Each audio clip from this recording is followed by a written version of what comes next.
So, good evening, everyone. We're going to hop into this, make sure we're selected. And the theme of tonight is just get your pieces out. You know, you've got your pawns, but you don't want to just play with your pawns, and I probably shouldn't be over there. But, you know, you've got your pawns, and you don't just want to play with those. It'd end very badly. Your piece of where the power lies in your game, because those are the things that move the fastest. They have the most power, right? So we're going to have a few games that highlight this. So the first one, I played this, I want to say in 2012, against someone online.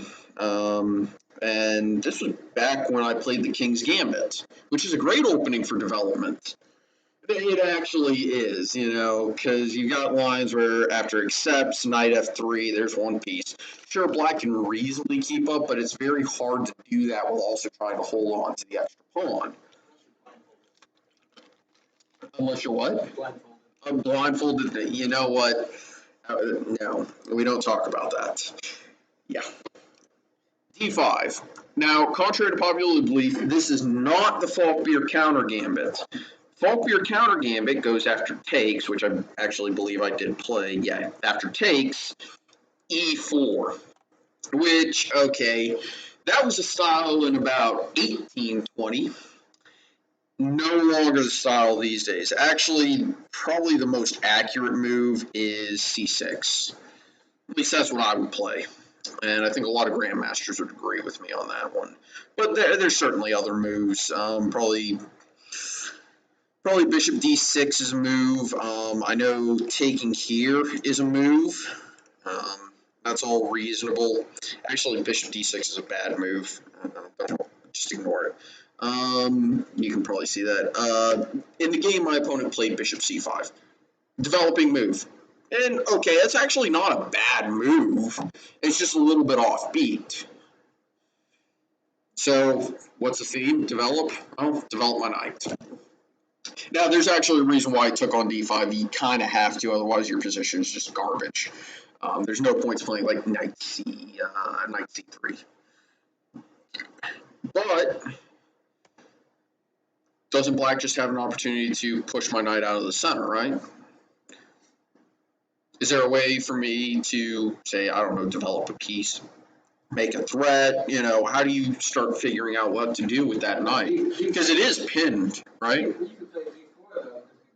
Make an equal threat. That's certainly an option. It does also open up your bishop, and generally speaking, bishops are actually more valuable than knights. It's a tiny, tiny fraction, but you probably would prefer to have the bishop. There's another option. It's a little bit awkward, I admit. And normally you wouldn't want your queen blocking your bishop. It's generally not a wise thing to do. But okay, the pawn is pinned. I'm about to take it, so that problem won't be a problem for very long. Knight f6, that's a normal developing move. Targets the pawn on d5, prepares castles, which is good. And I play knight c3. Attacking the pawn. Again, my opponent castles. Makes sense, right? So how do I justify, now that my knight actually is hanging, what do I do here? Take the pawn? Well, I'm going to explain there's a slight issue with that move, but that is what I did. Now, I had seen the slight issue, because what's black going to do? No, actually black takes it.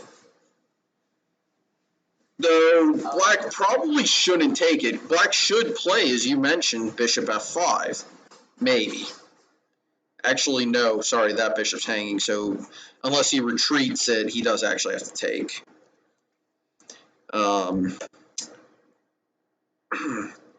God, I need more soda. I need more caffeine so I can wake up. Yes, exactly. That's the problem. But I had seen this. So, what's a good move for white here? Well, let's pretend I took. And where's my king going? because I don't want to play this move. Because f6 and, well, okay, this game is over. So here, bishop e2 and variation. Let's just say my position is not so good. Actually, I could probably just play here and start trading everything because that's how bad the white position is. So, no. Takes is not the correct answer. You block. But there's a slight issue with this move. Now, there's a hint. Correct. But I expected this. Bishop d3 makes a decent threat, but what if I'm okay, because f6 does something. What does it do in regards to, there you go, you're looking at the diagonal, you're looking at the fact that the black king is actually weak. And even though I would argue we're roughly equal in development, both colors are, I just have more space. But the price of that space is I have a piece en prise. And my king is in the center, and his is castle. So it would actually look like, normally speaking, white would have less king safety and would be in a much worse position, but it's not that bad. Remember, the theme is to develop pieces. Sometimes you make a move to make it easier to develop. What's a move that would do that? White.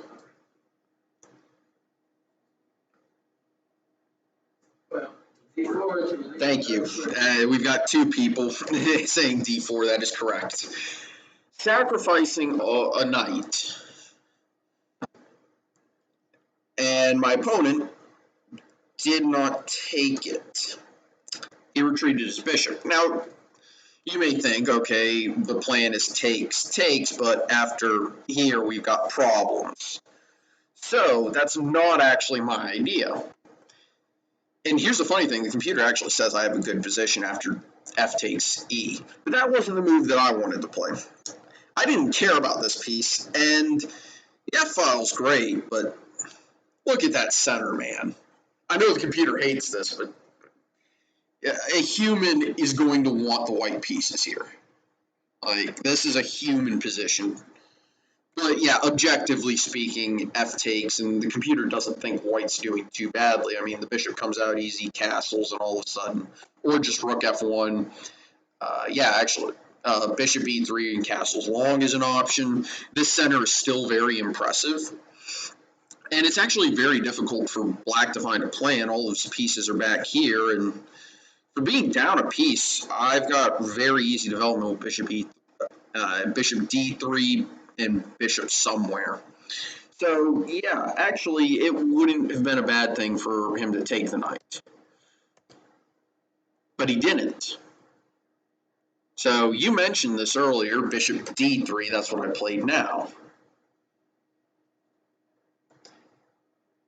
So, black defends with g6. Let's say he takes the knight now. Check. This is bad. I'm trying to remember why this is bad. No. Huh. This is bad because I'm doing everything. I'm trying to remember what the problem was here. I think it was, if I remember correctly, it was FE with castles as being the main threat. But yeah, no, it's a bad position. So yeah, g6 was the move. And now I castle. And my opponent played here. Maybe better was bishop to f5, making a threat, but I don't think that actually works. And again, this is a case of trying to remember the lines. I think the correct answer is here. takes. Yeah, actually, knight takes is correct. And okay, material is equal, but I'd much rather have the white pieces here. So instead, my opponent took, which makes sense, to be perfectly honest. And this time, instead of taking with the D pawn, I want to capture towards the center, open up the file for my rook, because the F file is very good. That's not a bad move at all. And my opponent plays bishop F5, developing a piece. But here's the thing. We're technically equal on development. The only difference is I am down a piece. I'm down a piece for 3 pawns. You want queen F3? There's a better move, but the problem with queen F3 is you're trading pieces, and when you're down material, you generally don't want to trade pieces. So you want to play for the crowd, obviously, Mike. Well, yeah, exactly. And what you're doing is you're trading a defender for an attacker with that move, and exposing the black king further. So now we've got 4 pawns for an exchange. Well, 2 rooks versus 1 and 2 pieces. Sorry, we've got 4 pawns for a rook. Normally, 4 pawns doesn't beat a rook. If you've seen a specific Bobby Fischer game in the Alekhine, there's a difference there, but because that was 5 pawns for a rook, and Fischer wound up winning that one down a rook. Impressive game, too. Well, as crazy as it sounds, white's probably better after, say, bishop h6, rook f1. You know, being down material does not always mean you're losing. So black wants to trade queens. Raise your hand if you think I should trade queens. Yeah, that's what I thought. So there's 2 moves here, and both answers are going to be correct, that are approved ways to avoid trading queens. Any suggestions? Queen g5, okay. That's one of the correct answers. There's another one. E6 is another way to do it. There's other ways to avoid trading queens, but those are the 2 best, is queen g5 and e6. Now, queen g5 is actually a computer move, and I analyzed this during the game. It was, I think the time control was like 30 minutes plus 20 seconds or something stupid like that. And the problem with that is it's actually difficult to avoid the trade of queens further. Apparently, it's a very complicated situation.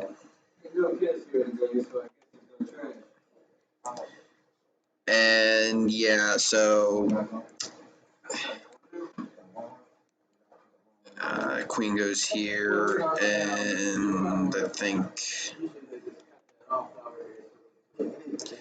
and the problem is the computer is probably going to try and force me to repeat, which I obviously don't want to do, but I think I am just far superior if I take and go here. Triple pawns are 3 times as good. In this case, they actually are good because, well, I've got these 2 over here, and they block. I should probably play bishop f4, target this pawn, which is going to hang. And, okay, you can see that's pretty good, but it's much harder to calculate all of that to see that you're actually still winning. So instead, what I did was this. I played e6 for 2 reasons. The first is I avoid trading queens. I can calculate this variation. It's very forcing, very, very straightforward, you know, 1 move for each side. And that's the thing about calculating, is forcing variations are very easy. Give me a line where both players only have 2 or 3 candidate moves apiece, and one of them is clearly better, and I can probably calculate a 20-move variation flawlessly. But give me a position where I have 5 or 6 candidate moves every move. It's going to be very hard for me to get even 3 moves deep accurately. Because there's just so much to think about. So anyway, correct answer here was that. And then this was the other reason I played e6, is this beauty of a sacrifice. And I should have paused here to give you a chance to figure out what move I played, but there's actually a very good reason for this move. So, have either you heard of Paul Morphy? Okay. Paul Morphy, American player from the 1850s and early 1860s, really mostly just 1840s and 50s. Basically, he tried to actually be a practicing lawyer, fun fact, but he was too young to be admitted to the bar, so that's why he decided to become, the greatest player who ever lived. So one thing he did, and that's the theme of this lecture, is develop your pieces. And he would approve of this, even if you have to sacrifice material to develop your pieces, if you have more forces in. So the idea is I'm opening up development of this rook to an open file, but I'm also deflecting the queen. Yeah, now the correct move for him is to give this check, but your queen is threatened, you're going to take it. And queen f7 as you found the follow-up. In finding the follow-up, I said, I want to play queen f7, but if his queen's on g7, I can play bishop h6 and deflect it. And the crazy, because when your queen's attacked, that's the only thing you think of. Can somebody get the door? And,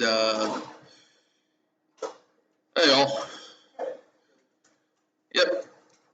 Anyway, so, and like I said, this is a very forcing line, so it was very easy for me to calculate. And then, this game is pretty much over. There's not much to do. Again, I'm still down a piece, and somehow I still have all my pawns. But there's not much you can do to try and get developed. He plays knight a6, which is just terrible. Allows that, and I mean, that's just a nasty checkmate. He goes here, king h1, he resigns. So that was the first game. Let's look at the next game. No, don't say that. So I'm going to have to flip the board here because the player we're talking about in this game had the black pieces. And that was, world champion Bobby Fischer. And this was his game versus Donald Byrne. And this game went very bad for white very quickly. And it started as a really weird way to get into a Grunfeld. And this is actually normally a very boring line of the Grunfeld with bishop f4 and knight f3. It's just not very exciting. And white spends time moving his queen around. Black is pretty much finished developing. And instead of playing, say, bishop e2, which is correct, if I remember the game correctly, bishop g5 here. Now, the theme is to get your pieces developed. It looks like white's getting his pieces developed, right? Right? I mean, four pieces developed, but the problem is, and, so does black, but this rook is technically developed on f8. So moving the piece again and not preparing the castle, that's a bad decision, especially against, Fischer was 13 at the time this game was played, and if a kid like, say, Fischer has been playing since he was 6, he's going to be dangerous because kids can calculate very, very well, and they're very, very aggressive players. So, if I remember correctly, knight a4. So, sacrificing a knight, but there's a reason, and it's to weaken this square on e4. So, if takes, knight takes e4. Pretty simple, hits the queen, and, the entire position is actually collapsing for white. So, it was declined. And you take it. Now, that seems a little counterintuitive, right, to build up white's center. But again, if we remember why he sacrificed the knight in the first place, what do you think black played here? Yep, exactly. Hits the bishop, too. And there's a little bit of pressure on the center, but not much. And I mean, that's the reason you play the Grunfeld. It's the reason I play the Grunfeld. Yeah, bishop takes e7. So, what do you do here if you have the black pieces?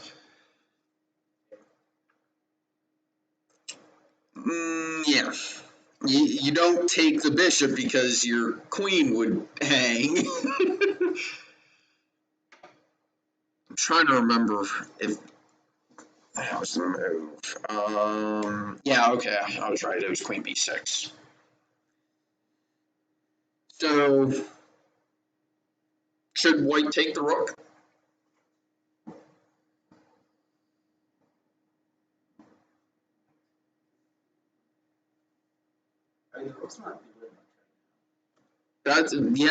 No, you're absolutely correct. It's not doing much, so maybe that bishop is more valuable than that rook. The bishop kind of retains a pretty powerful position. Yeah, the bishop is a very useful piece. I'll say that much.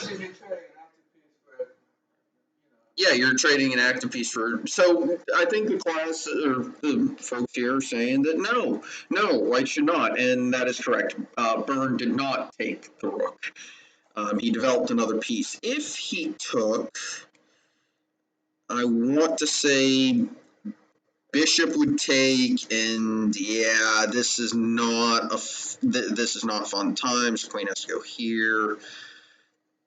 Is this where I think what was the move? Curse this memory.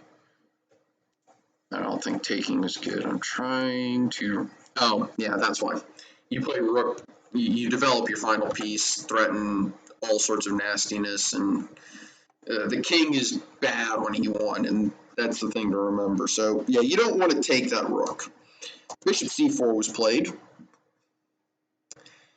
And trying to remember, I think this is the move he played it. So, yeah, I'm 95% sure this is another key moment. So, got your candidate moves?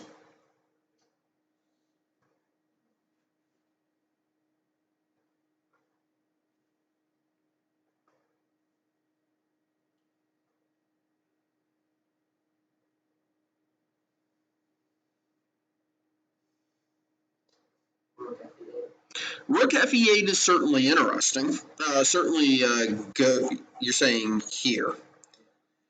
We've already determined this rook it's not immortal, it's not untouchable, but you don't need to move that rook, and that rook provides a useful defensive role regarding this pawn on f7. So if you're going to put a rook on e8, maybe you want it to be the a rook. But there's other moves in the position, and also you do this, you're kind of allowing white to castle. So, because that's the other thing bishop c4 did, is it allows castles, and I don't think anybody wants white to castle here, because then I think white can probably save a draw. Probably bishop takes f3, because white wasn't going to castle into that mess, right? You could probably still castle. Bishop f3 isn't the worst move I've ever heard suggested in this position. But after pawn takes, now this knight would have to move. And, well, if anybody saw the color of the squares, they probably saw the answer. But this is where Fischer played knight takes c3. So, does anyone want to take either the rook or the bishop if you have the white pieces? I'm going to take that as a no. Yeah. Both of these, I believe the correct word is the rook and the knight ist verboten.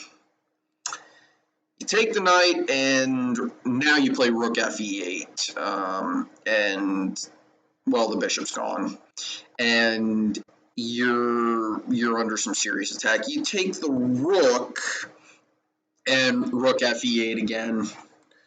So instead, if I remember correctly, yep, Byrne played bishop to c5. I feel like you should have done that earlier. Like I saw that move before he pulled his white square bishop out.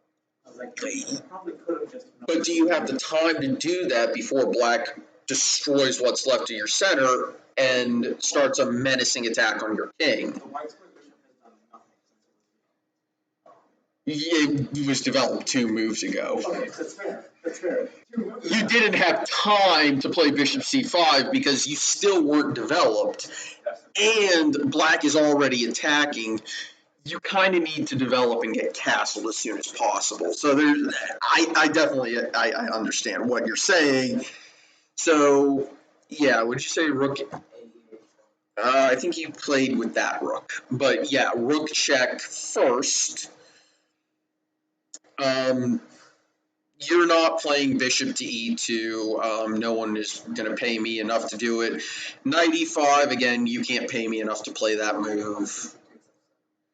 Knight e5, bishop takes e5, and you've got a discovery even after...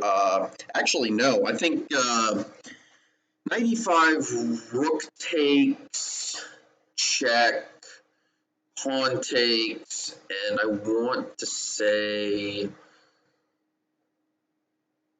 Oh, God. Maybe I'm old for this. No. There's something wrong with knight e5, methinks. I want to say it was... maybe it is bishop here. Because I think if takes, we've got this action. So, you don't want to play knight e5. So, king f1. Perfectly fair. So... does anyone want to suggest a move for black here? Queen is under attack.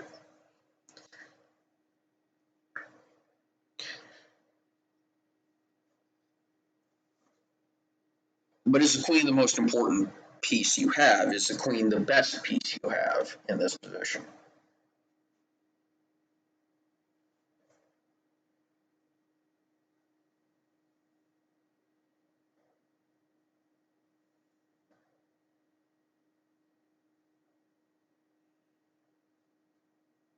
And further, there's a kind of a unique situation regarding the positioning of this king.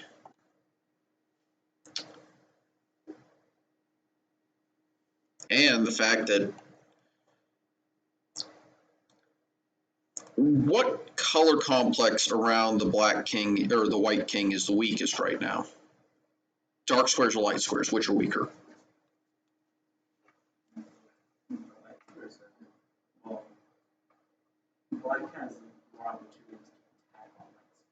Okay, so that's a good thought. So how would you exploit that? Obviously, white has a light squared bishop. But what if he didn't? Is there a way to get rid of it? Maybe. Yeah, but then you're getting rid of your light squared attacker for an inactive knight. This is a very difficult position. I'll give you all that one. Fisher played bishop to e6. Does anybody want to take the bishop, first of all? I mean, obviously the queen's still hanging. We'll see what happens when black takes, or when white takes the queen, because that happened in game. But let's say bishop takes. Check. Obviously, that just loses the bishop, and it doesn't stop the threat, so I'll just show you what the threat is. Here, queen e2 is a pretty simple mate, I think. Here, check. Double check, king has to go here. Here, queen e2 is still mate.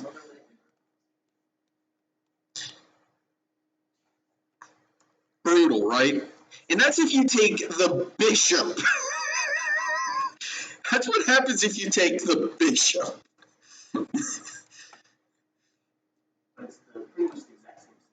it's a very similar situation. In the game, like I said, Byrne took the queen. So check, check, check, check. And yeah, he pauses here after check again. And you can take the rook now, but first you should probably hit the queen. The knight is protected by the bishop here now. And then, so queen moved, and we protect the other bishop, and take the rook. And Fisher's gotten like 9 million pieces for the queen. It's one knight and one rook apiece versus 2 bishops and a rook. The pieces are going to win this, especially considering the state of white's development. And the game went on, trying to make lufts, attacking there, and yeah. And then there was a cute little, most grandmasters would have, by the way, resigned like here. Maybe most grandmasters would have resigned here. But like I said, Fisher was really young, and Byrne decided to humor the crowd and play on till mate. And Fisher actually executed a pretty nice little king hunt. Good technique there. So we're going to go to the next game. No, don't save the changes. And I mentioned his name earlier, Paul Morphy. This was a game he had in the American Chess Congress, the first one, which is the forerunner to the U.S. Championship. 1857, he had the black pieces against Louis Paulson, who was a famous master of the day. There's a Sicilian variation named after him I don't even know the theory of. I don't play it, so who cares? And it's 1850 something. You're going to see E4, E5. It was mandatory back then. They didn't make a rule allowing D4 until I think 1900. Wasn't entirely forced. 4 knights below about, I don't know, 800. This is mandatory. I've never seen a game below 1,000 that didn't start this way. Yeah, bishop b5. That's actually a good move. Another good move is here, d4. I personally think d4 is a good move. If you're a lunatic, you can play knight takes e5 if you're white. And Morphy develops, actually, and you can tell Paulson's good because he's developing his pieces and getting castled, just like you do in all your games, right? No, I'm just saying you actually do this in all of your games. All of them? And Morphy castles. Good players. Knight takes e5. Is this just a blunder or is this clever? Yeah, it's the fork trip. Morphy's not allowing that to happen. Develops a rook. So, Paulson takes a piece. I mean, that knight was not as active as it looked, so this is reasonably equal. You're also damaging white's structure and maintaining your pawn plus, so maybe it's a good idea. Morphy takes away from the center. Normally, you actually want to capture towards the center, right? When you're talking pawns. And this is because pawns help you control and occupy the center. More central space means you can develop better, you can attack better, you can move your pieces from one side of the board to the other better, and so on, right? But the reason why you take away is, number one, you hit the bishop, but also you get this bishop, your light square bishop, a much more active square, and your queen is also now activated as well. So in this case, it was actually good to break a rule. Bishop c4, keeping it on an active square. I would have considered bishop to a4.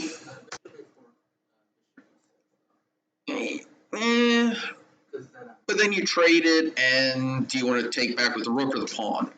Both are reasonably valid. I take with rook, but that's just because I don't like that open f file and that isolated pawn. B5, normally that's a bad move, but in this case, again, not really. I would have, if I had the white pieces, played here, but bishop to e2 is also valid. I think the reason it doesn't like going to b3 is, I don't actually know why the computer didn't like that, but whatever. Okay, we take back our pawn and trade off another piece. Now, it's a pretty bare middle game, but I prefer black. More development and a much easier time getting the rest of his pieces developed. Okay, hits the rook. That's not a bad move, and the bishop's on a decent diagonal there. Rook e6, again, that's a good move. Defends the pawn. There is a slight issue with this, which is somewhat counterintuitive for Morphy to be blocking his own development, but there's a reason. C3. Now, this is a blunder, but there's a reason for it. To make this type of blunder, you either are very bad or very good. With Paulson, we can tell he's very good because there's a reason for this. Raise your hand if you think you know the reason why he played C3. He wants to play D4. Yeah, he wants to play D4. But he doesn't... Whoops. That was not what Morphy played. The reason he didn't play D4 now is, well, queen takes, you just lose a pawn. And so, yeah, C3 is what was played, and ignore my mouse slip. Queen to D3. This is the reason C3 was a blunder. Because this bishop is not getting to a good square anytime soon. And maybe you're going to play B4, but that just puts the bishop in safety. And now this rook gets active all over the place. Yeah, no. Okay. Like I said, B4, bishop goes to safety. A4, trying to harass the bishop further, takes, queen A4. I want to say this was the position he did it. Yeah, I think this is the position he made. Probably the most astonishing move. Not the most astonishing move I've ever seen, but when I saw it, it was like, that's possible. Now, reportedly, Morphy thought for 12 minutes here, which for him was a long time. Paulson thought for about an hour in response. Now, this was back before they had, the clocks where each side has a set amount of time.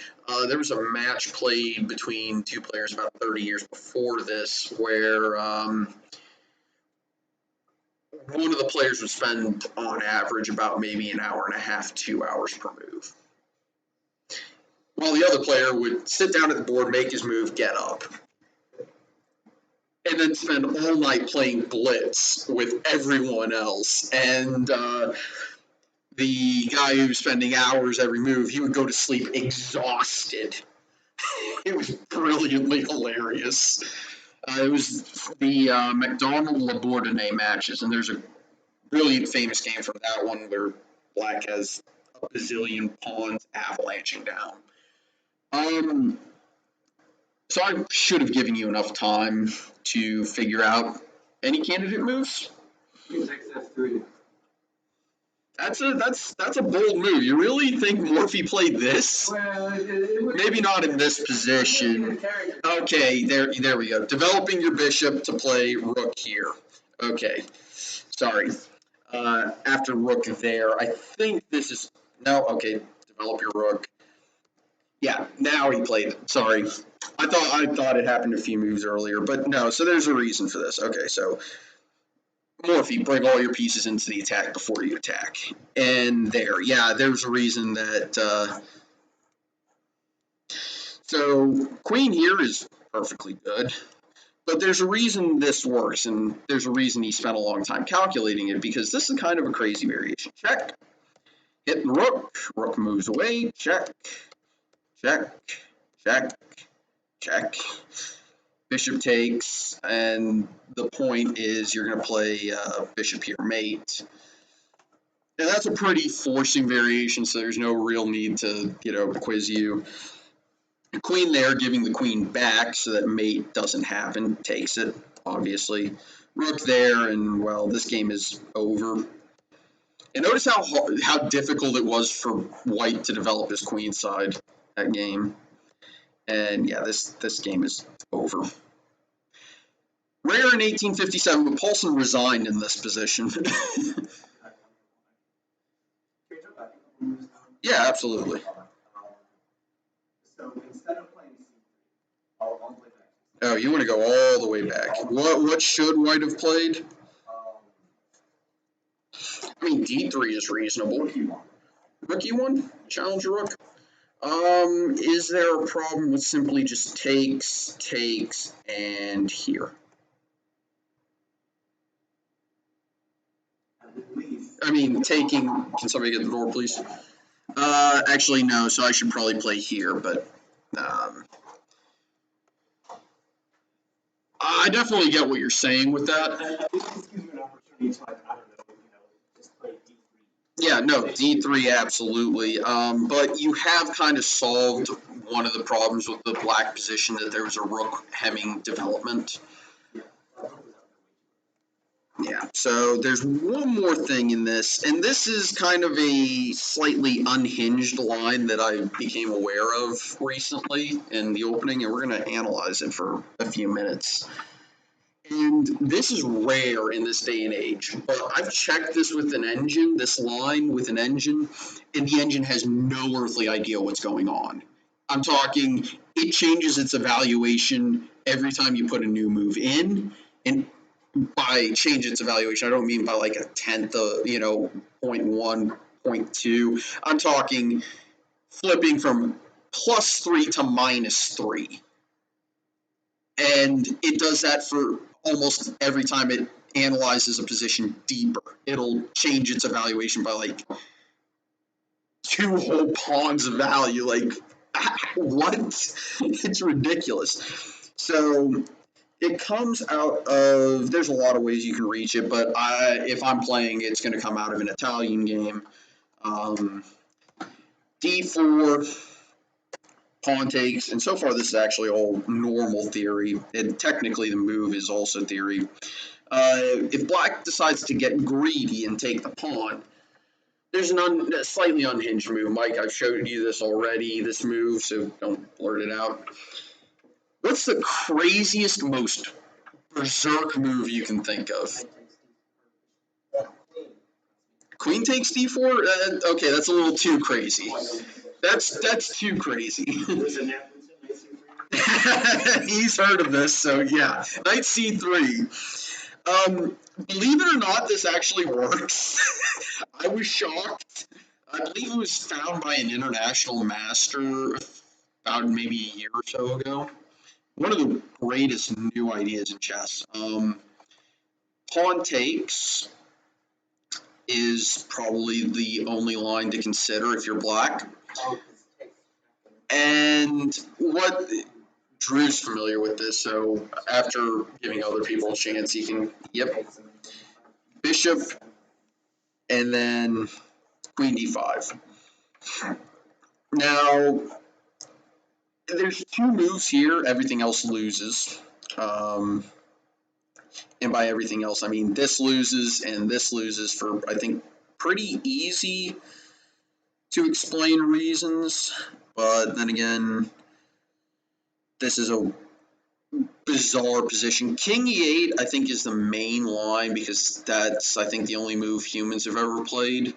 Engines, for some reason, really like this move, which I would not play. I don't think you can pay me enough to play it. Not unless I've had about 3 years to analyze it and can determine that it's actually a good move. So my gut would tell me that this is a good move because it's skewering, but there's knight takes, and if queen takes in response, king moves out of the way. Well, the problem is the queen is defended by the c6 knight. So you can't do that. Instead, it's probably best just to take this. And, well, you're getting your development, but was it d5 here? No, what was the move here? This is kind of the main line. Rook e1, I think, is objectively a little bit better instead of queen takes. Yeah, I've also seen that being given. That's the kind of main move, but after queen takes e4, there's an only move. Yeah. Bishop e7. Oh, it's bishop e7 is the only move. Yeah, bishop e7. I knew there was something just wackadoodle crazy about this. I still want to play bishop g5 because king goes somewhere and then, well, okay, that doesn't quite work. Is it rook e1 here? Just simple as? I don't remember. God, this is why chess is difficult, is because you think you understand it. You sit down at the board and you know you can take that pawn, and then somebody whips out knight c3, and you're like, is this possible? I think the reason you don't play bishop g5 is because your knight needs that square if you want to move. Yeah. It's queen d5 here. Queen d5. Yeah, I think you're right. But yeah, you can see how complicated this is. And if king e8, if I remember correctly, it was rook e1. Was it bishop e7, or was it a different move in this case? Still bishop e7? Okay. Then do you just take it with rook? Yeah, take it with rook. Can't castle, obviously. You can notice white's getting a big attack. Was it pawn takes, or was it a different move? I want to say it was d6. Yeah, seems reasonable. You want to get your pieces out. I'd have a very difficult time not playing bishop g5 here. And then here, and I would be playing rook there because that makes the most sense to my caveman brain. If you've seen the way I play, you'd understand that. God, I don't like this, Sam. I am. Is it you mean rook f8? God, just allowing that? I want to play knight to d4 to deflect. No, it's something else. Maybe it's just simply brute force. Yeah, you're going to play knight takes, obviously, and I'm trying to figure out what the problem is. Oh, it's because of promotion. Can't do that. Okay. So that doesn't work, so you actually probably need to take there. Well, you're going to take it, and then I think it's... God. This is just insane. And then... Ugh. What? Yeah, no, I know it's protecting against the promotion to mate, but this is just a bizarre position, but I don't trust black. Normally, I would prefer two rooks and a bishop, especially with all the pawns black has. Normally, I would prefer that. But I don't trust this king safety, especially after, say, h3. White plays h3, and white has way too easy a time winning back some pawns. There's just too many forks, too many tactics available, and this knight really helps make it a lot better for white. But yeah, no, the Nagnson Gambit is just insane to think that that's even a move, which is probably why it wasn't discovered until this century. Because I think the first time anybody played this, it was an 800 player who didn't realize just how genius this actually is. I mean, I don't know, but... I did see it in the Elite Chess database. It was played by, I think, twice this time.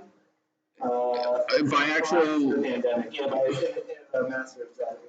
Okay, so an actual classical over-the-board game, okay. Whose game is this? It's called the Nagnson, Nahkmanson, or something similar to like... Yeah, trust me. Jonathan Trance on YouTube has a lot of. He's kind of the I am the. I think he might be. Where He's did? the one who popularized this a couple years ago. There it is. Anyway, that's pretty much all I've got. So we're gonna just play a few games and have some fun now. So.